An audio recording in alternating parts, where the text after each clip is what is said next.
How we doing, everybody, and welcome to the Mash and Drum Whiskey Room. My name is Jason C, and if you're a subscriber, thanks so much for the support and for coming back. If you're new to the channel and you're looking for the latest in whiskey and bourbon news and reviews, you have found the right place, so hit that subscribe button below and hit that bell notification so you know when I'm releasing a new video. Alright guys, so I have a really cool episode today. For me, Texas whiskey has been a welcome addition to my whiskey collection, and I've really wanted to explore more. The very first offering I had out of Texas was the Balcones Texas Single Malt. It had such a unique flavor profile and I couldn't wait to try more. Unfortunately, where I live, not many Balcones offerings are available, but today, thanks to Josh Gollady over at Cask Strength, I have 6 blind offerings from Balcones that I've never tried, and thought it would be fun. Josh actually made up some envelopes and has kind of created a blind challenge for me. We have 6 whiskeys here from Balcones that I've never had, I've never tried, I don't know what's in here. But we're going to go through the envelopes and do a quick blind challenge and see how I do with these Texas whiskeys that I've never had. So thought it'd be fun. Glad you're here to join me. All right, guys, before the tasting, let's learn a little bit about Balcones here. They were founded in 2008 and began distilling in 2009. The original distillery, most of it hand-built, lasted until 2015. That year, the company moved to a larger, brand new distillery and increased its capacity to around 350,000 liters per year. Balcones is a true grain-to-glass distillery conveniently located in downtown Waco, the heart of Texas. They craft many unique whiskeys and spirits, all of which have received worldwide recognition. The flagship whiskey, that #1 Texas Single Malt, which I mentioned before, is made using quality Scottish barley and aged in premium oak barrels.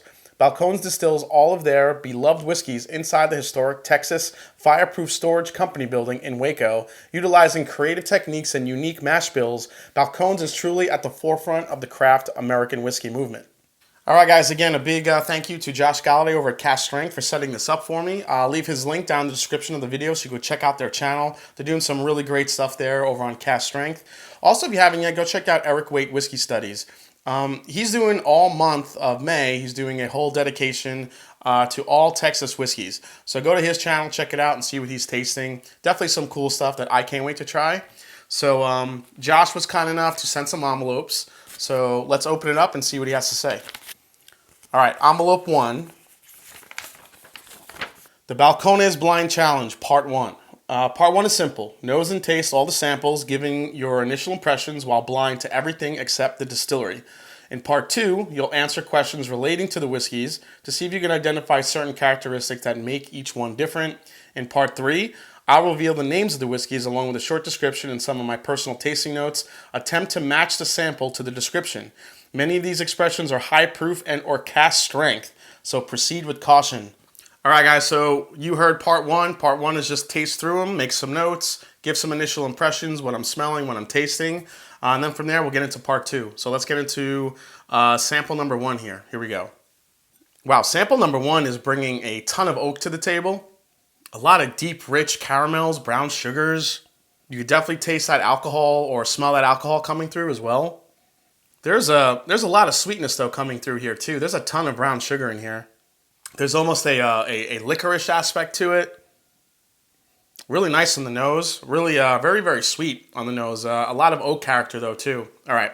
Oak is kind of like the biggest thing that I've gotten from some Texas whiskeys. There's like this oaky, musty type scent to it. But I don't get it as much in this one. Oh, no, there it is. Now let's open up a little bit. But really sweet, too. A lot of grain. I could almost smell that cereal type aspect to it. All right, let's go in for a sip. Here we go. Cheers. It's something got that Texas funk to it, but it's really sweet. Man, this is probably the sweetest Texas whiskey I've had. It's got this, this really deep, it's got a lot of fruit flavors to it. Really coming through nicely. I gotta go for one more sip of this. I gotta be careful, these are all Cask Strength. Cheers. It's got that Texas single malt, that one that I had before, that Texas one. It's kind of got that backbone, but there's just something different about it. It's sweeter. There's more kind of a candied sweetness to it. Really, really nice. That one's really good. Number one, I'm really enjoying. I'm going to take some notes here. All right, just had some water. Let's go in for the second glass here on the nose. Let's see what we get. Wow, so on the nose, I'm still getting that really nice, that beautiful sweet oak flavor. So on the nose, this one is a little bit more astringent there on the nose. I get him a little bit more alcohol coming through. Still getting that musty Texas note that I get, but it's a little bit more subdued. This one's a little bit more floral to me on the nose. Well, very light, a lot of vanilla, a lot of like bright caramel notes. I'm getting some nutty characteristics on this one, almost like an almond or a pecan flavor here. A little bit of honey. Some cinnamons. Wow. That's really desserty on the nose. It's really nice. Let's go in for the first sip. Here we go. Oh, wow. Yeah, that one again. That one to me tastes like it has that Texas single malt backbone, but there's something changing it. I just can't kind of put my finger on it what that is. Let's go in for another sip here. Cheers. Definitely not as sweet as the first one. This one brings a more, it's really like beautiful cinnamon, honey, like nutty characteristic to it on the finish. That's really, I might like that one better than number one. That one's really delicious. One more sip here. Yeah, that nutty characteristic to it, right on the finish. That cinnamon, almond, pecan. That just comes all together. Makes me think that maybe it's finished in some kind of cognac or some kind of sherry or something like that. Not really sure, but that's my first inclination in tasting this. All right, I'm going to take some notes. All right, guys, I've taken my notes. Let's move on to number 3, and let's see what we get on this one. Here we go. Whoa, what the hell is that? Oh, my goodness. That is completely different than 1 and 2. Wow, holy crap. That is a completely different smell. This smells like, it smells like rye bread in a glass. It really does. I'm going to guess this is some kind of rye. Man, that is super sweet. Licorice, oak.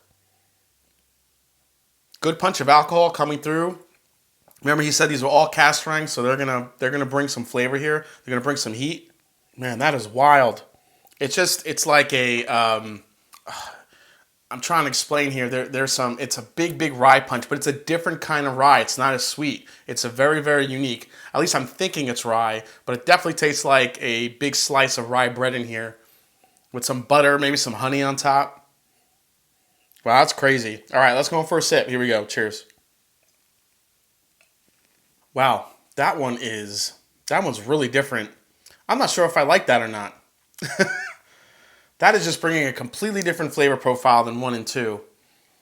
Man, see, based on the flavor now, I'm not sure if that's a rye. What's coming through is I'm still tasting some kind of it's still very grainy to me. It's very oaky, but there's such a unique aftertaste in here that a different type of grain that I can't really pick up on.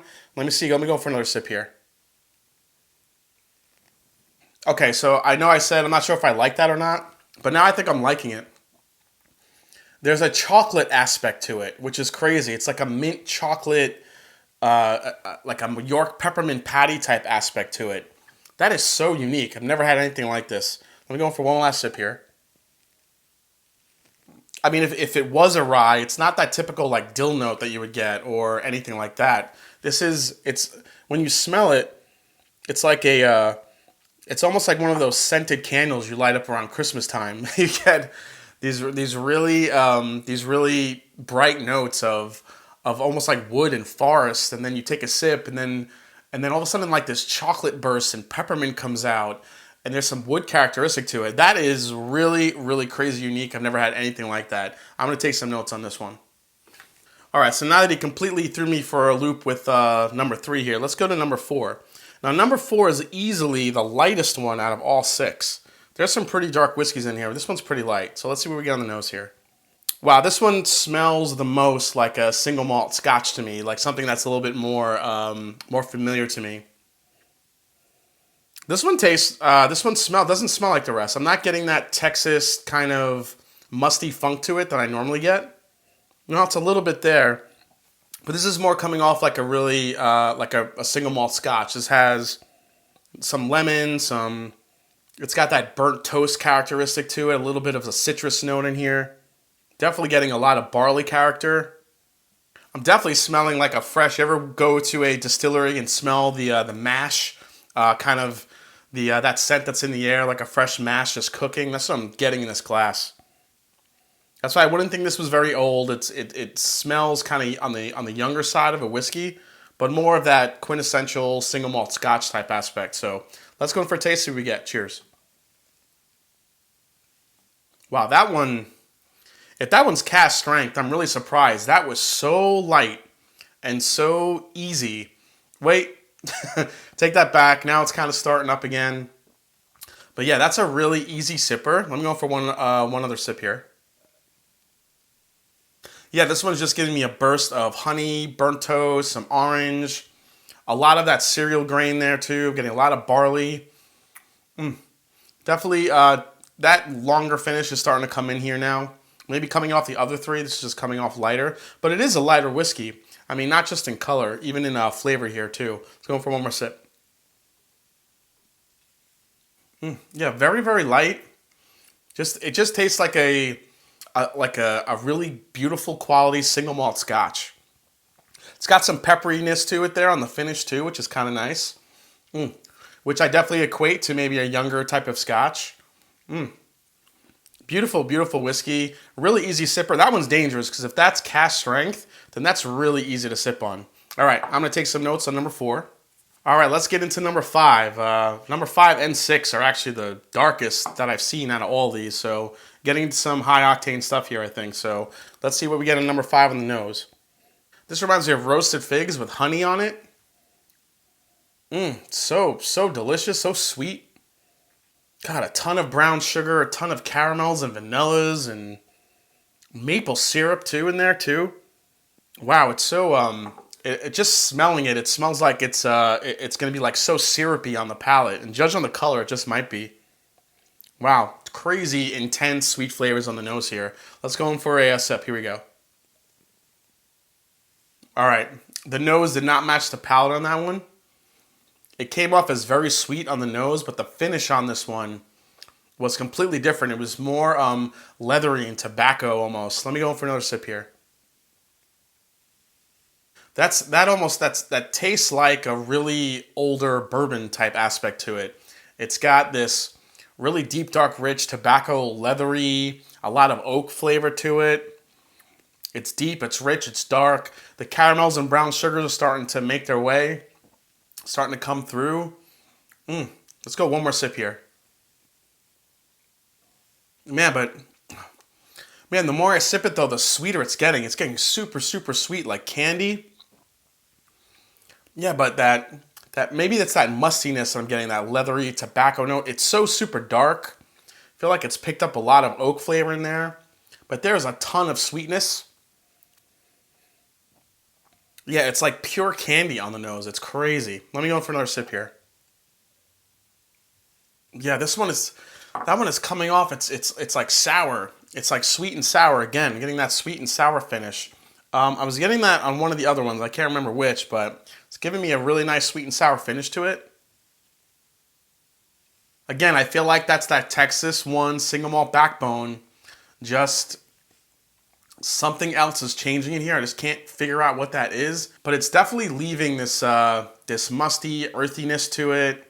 A little bit of a nutty characteristic as well, but there's like this overlying candy sweetness though to it. This is the one that's kind of maybe befuddling me a little bit the most. I can't really tell if it's overly sweet, overly musty, overly tobacco. It's kind of all over the place, but definitely an interesting dram. Let me take some notes on this one. All right, so last one. Let's go to number 6 and see what we got on the nose. Here we go. Wow, this one has more of a... This one is very balanced. I like the nose on this one so far. It's got this spicy, peppery type aspect to it. A lot of... it's got a really nice fruit flavor to it.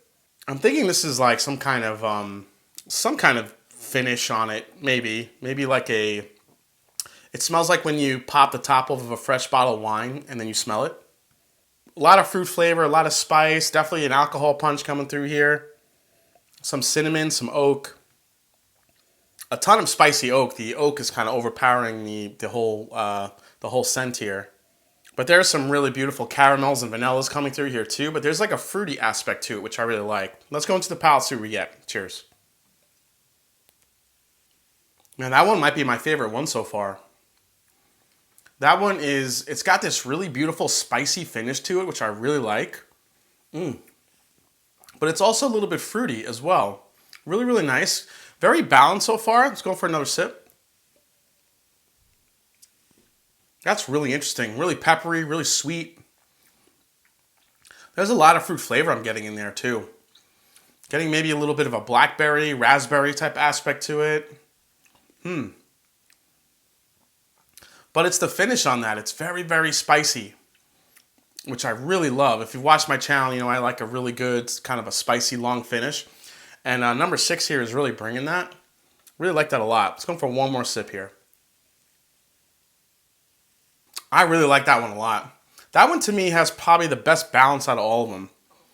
It's just bringing a really beautiful punch of oak, spice, some fruit characteristic to it. Really good proof point. That one might be my favorite. All right, so here we go. I'm going to take some notes. I'm going to go to envelope 2 and see what the challenges are from Josh before we start guessing at these. So be right back. All right, guys, so now that we've nosed them, tasted them, taken my notes, let's go to envelope number 2 and see what Josh has in store for us next. Here we go. All right, guys, here we go. So Balcones is well known for their single malt whiskey made with Golden Promise barley. To showcase the versatility of the spirit, 4 of the 6 samples in this challenge are malt whiskeys. However, starting with the whiskeys which are not malt, can you identify the rye whiskey? I'm going to say that one is pretty easy for me. I'm going to say number 3 was the rye, just because it was completely different from the other ones. Definitely had a minty chocolate type of aspect to it. I said it was kind of like rye bread in a glass, so I'm going to say number 3 is the rye. I'm going to write that one down real quick. All right, so I got question 1 out of the way. Let's go to number 2 here. So number 2 says, Balcones is known for their unique 100% blue corn whiskey, which I have the True Blue right here. Can you find the sample that is corn whiskey? It may be helpful to consider what separates corn whiskey from bourbon. Man. For me, that one that was really super, super sweet. I mean, one was really sweet. But the sweetest one that I found in this entire lineup was number 2. Number 2 had, like I said, it had malt, it had nuttiness, cinnamon, maple, pecans.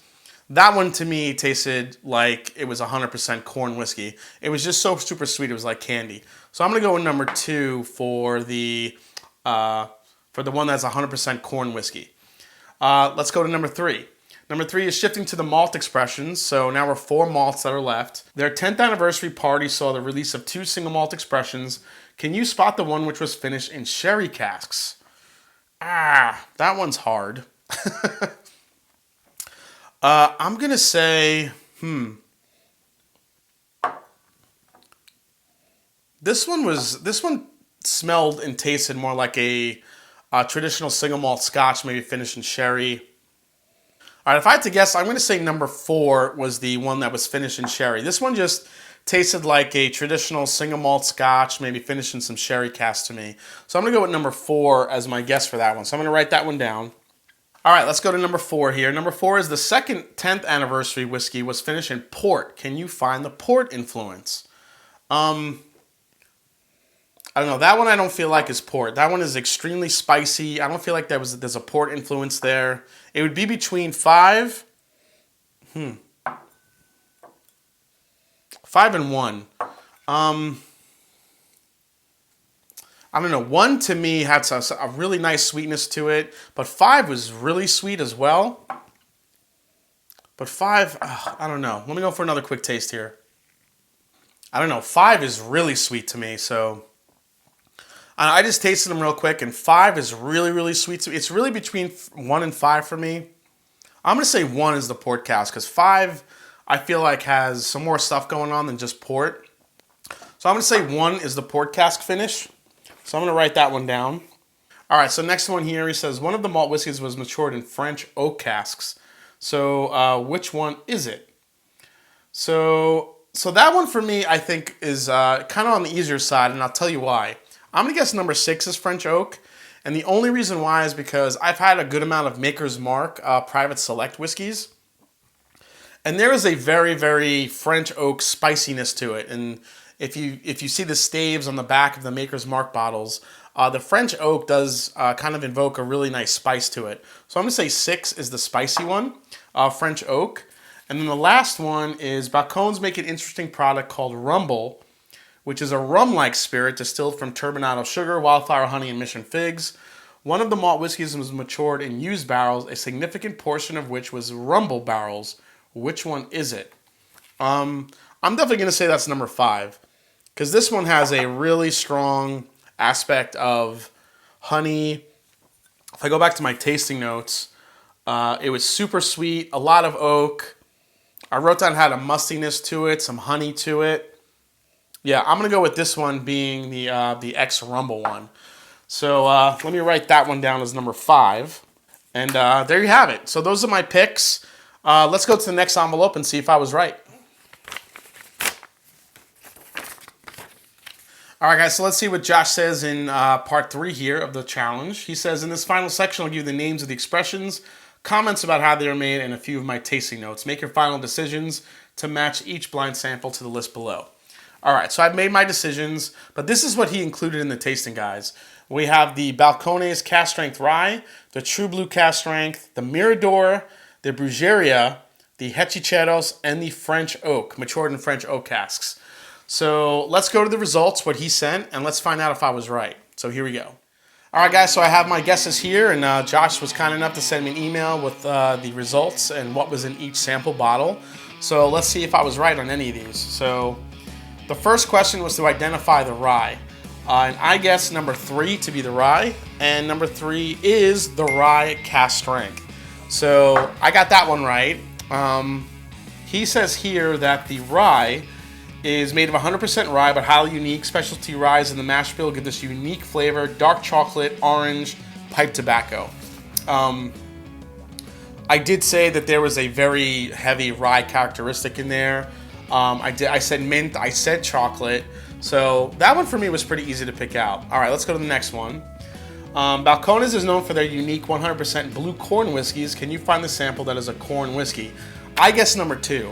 Let's see if I was right with this one. Number 2 is, yes, the True Blue Cask Strength. Nailed it. All right, yes.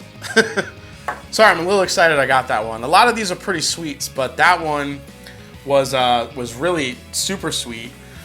He wrote for this one that it's aged in refill cask, pecan, maple syrup, cinnamon. And I did. I said cinnamon, maple, pecan. Man, spot on. That was amazing. So cool that I kind of even get the tasting notes we kind of got were kind of on par there.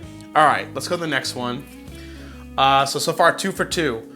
All right, so let's go to number 3 now. Shifting to the malt expressions, their 10th anniversary party saw the release of 2 single malts.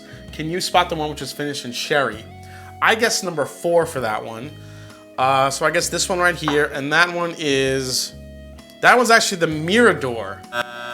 So the Mirador is a malt whiskey aged in refill casks, being aged in ex-Rumble barrels, as mentioned. Butter toast, floral, fresh ice cream, waffle cones. All right, so I got my first wrong one, so I'm out there. That one was really good. That was the one that I thought tasted more like a traditional Scotch.